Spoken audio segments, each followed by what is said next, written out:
चलिए, तो अपनी कविता, अपनी खूबसूरती और कविता के साथ हमारे पास सबसे पहले आ रही हैं प्रेरणा कुमारी।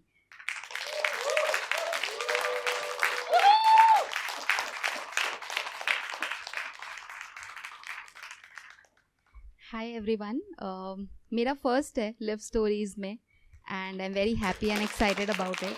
तो जैसा आंचल ने बताया कि कुछ अच्छी बात बतानी है अपनी, तो मेरी आवाज़ बहुत अच्छी है, मुझे ये लगता है। तो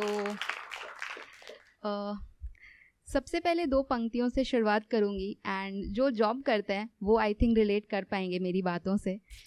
ये किस बात की सज़ा हर दिन खुद को देनी पड़ती है, घर जाने के लिए भी अब इजाज़त लेनी पड़ती है।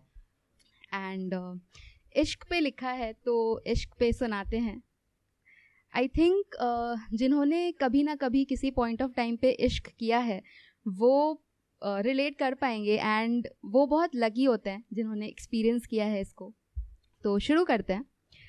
मैं उसके लिए कुछ लिखना चाहती हूँ, मैं उसके लिए कुछ लिखना चाहती हूँ, एक प्यारी सी कविता लिखना चाहती हूँ मेरी नज़्म में उसका एहसास हो, 1-2 बार नहीं बार बार हो।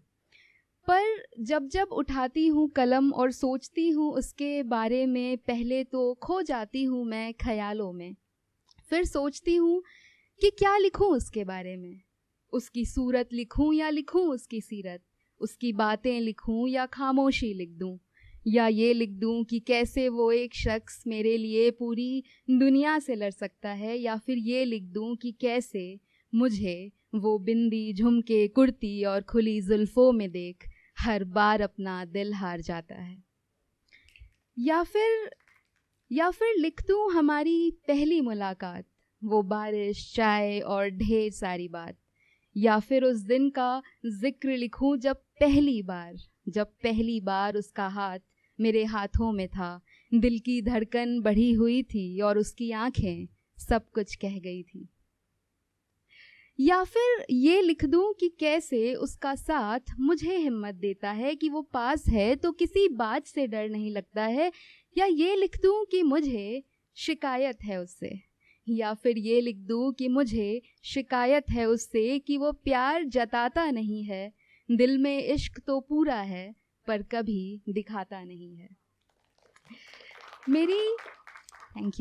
मेरी छोटी से छोटी आदतों से वाकिफ़ है वो, रूठ जाऊं तो बड़े प्यार से मनाता है वो। तो जब एक शख्स आपके लिए इतना खास हो तो उसके लिए क्या लिखा जाए, जो बसता है कतरे कतरे में उसके लिए कागज़ क्या कोरा ही रहने दिया जाए। कि एहसास और बातें तो बहुत हैं उसके लिए, सवाल तो ये है कि शुरू कहाँ से किया जाए।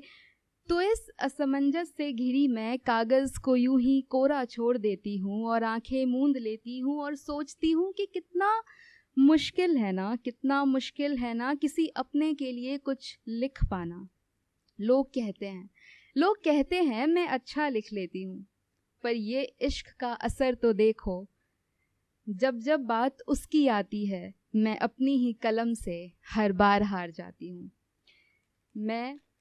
मैं उसके लिए कुछ लिखना चाहती हूँ, एक प्यारी सी कविता लिखना चाहती हूँ और बार बार इस कोशिश में हार जाती हूँ।